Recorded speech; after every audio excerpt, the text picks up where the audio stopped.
So if you don't mind me asking, what'd you have for breakfast today? Bagel, cream cheese. Very good. Okay, you ready? Yep. 3, 2, 1. Hi, my name is Olivia, and I chose to do my senior research on the media's role in the changing view of Islam in the post-9/11 world. So before I start talking about my research, I'm going to give you a little bit of an introduction of what I'm going to be talking about today. So I think in a post-9/11 world, it's important to look at what influences the opinions of Islam and exactly what shapes them. So in order to do that, I'm first going to talk briefly about my 4 schools of thought and what exactly affects American opinion of Islam. And then I found that the media does that the greatest, so I'm going to talk about my research and how I did that, and then I'm going to talk about my methods, my results, and then a brief discussion and conclusion. So for my question is, what affects Americans' opinion of Islam? And I found 4 schools of thought. The first is Orientalism, and this was coined by a man named Edward Said, and it had its roots in the British rule over the Middle East. It's basically all about how the West has fictional views of the East involving underdevelopment and intellectual inferiority regarding Islam. Next, I'm looking at the Clash of Civilizations, and this was made by Samuel Huntington, and it looks at false depictions of the religion, and it basically says all in the 21st century, instead of war being between countries, it's going to be based on different cultural differences. My next school of thought is Islamophobia, and this is a newer idea all about the fear of Islam, and it's based on a lack of education of the religion. And basically many people in the West feel that Islam threatens their way of life, and so that's all how Islamophobia was formed. Lastly, and what I'm focusing on for my research, is the media. And I first looked at how it generally affects public opinion, and it does this in a few different ways. First, it attracts to and from problems, it confirms pre-existing opinions, and it legitimizes groups. Now, if you're looking at Islam, the media talks a lot about different groups such as Al-Qaeda and ISIS, and this helps legitimize them because more people know about them, and it creates more fear, which also leads back to Islamophobia. So not only does the media is able to generally affect public opinion, it also legitimizes some of these other theories such as Orientalism, Clash of Civilizations, and Islamophobia.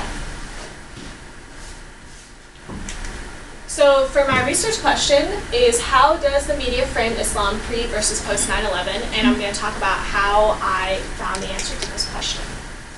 So I looked at 2 different news sources. I looked at the New York Times and the Washington Post. The reasons I chose this was because the New York Times was more liberal leaning, and the Washington Post is a little bit more right leaning. Unfortunately, I didn't find a more conservative leaning newspaper, but it's still a little bit farther right than the New York Times is. And I was looking at articles within this that are about Islam. I chose the dates from 1998 to 2003. The reason I did that was because in 1998 there was an embassy bombing in East Africa, so I felt like that would be a good date to start with. And then I chose 2003 because it gave me a couple years after 2001 to see what the trends are in articles.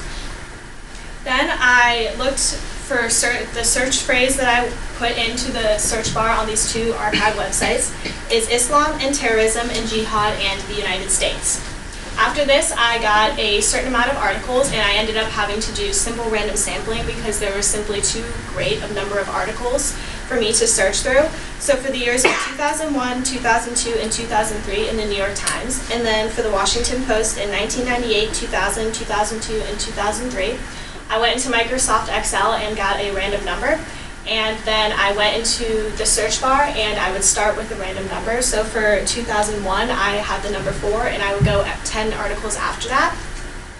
Once I had all my articles collected, I went into a PDF and I looked for certain words such as extremism, radicalism, terrorism, and jihad, and I counted the number of times that they appeared in these articles. And I did not count if they were in the title or in like the closer or the header, because I just wanted to see how many times they were substantially in these articles. So my hypothesis for all of this was that the views about Islam are likely to be more negative in the post 9/11 world.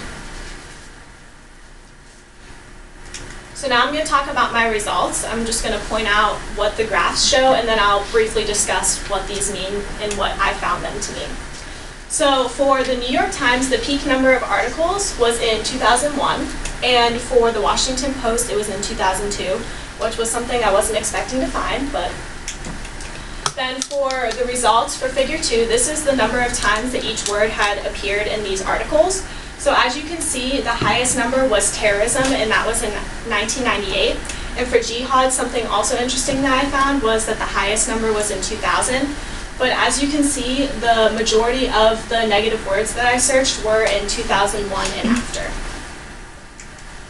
For the Washington Post, it was a little bit more of what I had expected. The highest number for terrorism was in 2001.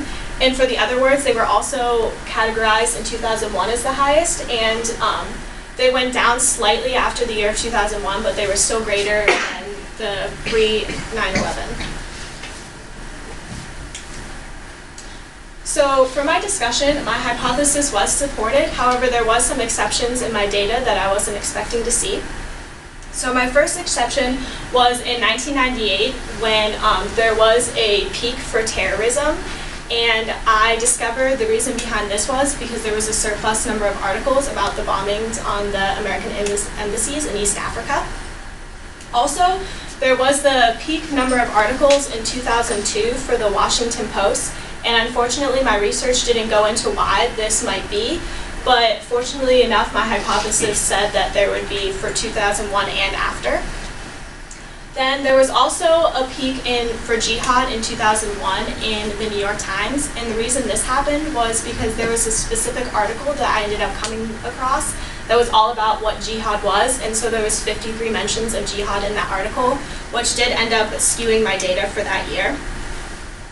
Then there was no exceptions in the Washington Post, but like I said, in 1998, there was a high number for the word terrorism, which is the same thing that I had found in the New York Times. And I did go back and look at the articles, and a lot of them had to do with the bombing of the embassy in East Africa. So my main finding for this was that the media puts out the most negative rhetoric when an event occurs that affects American interests. There's a lot of ways that I would like to expand this research because this is a big topic right now of the views of Islam, especially in this post 9/11 world. So there are a few things that I would like to do to be able to expand this more. And one of them is that I would like to analyze the responses to this article, such as the letters to the editor, to see what American opinions are basically on some of these articles that are more negative, stereotyping Islam. Another thing I would like to do is look at public opinion polls, specifically on Islam for pre-9/11, so how people were feeling about it before the 9/11 attacks and how they were feeling about Islam after the 9/11 attacks. Also, something that I had mentioned earlier in my methods is that I would like to look at another news source, such as the Wall Street Journal. Unfortunately, I didn't have the resources to look at that, but I would like to look at a more conservative publication to see if my data would have changed. Also, it would be interesting, I looked at the number of articles for a yearly basis, but to be able to look at them on a monthly basis, I might be able to see if something had happened in the United States or abroad specifically and look up those dates to see if they would correlate, because right now I'm just looking at the years as a whole. So overall, I did find out that there was an increase in negative rhetoric for 2001 and after, but one of my biggest findings through this is that the media definitely highlights things that are happening in the United States and abroad, and along with that, if it has to do with Islam, they are definitely putting out more negative rhetoric about the religion as a whole, which then in turn can affect American opinions of Islam. And these are my references.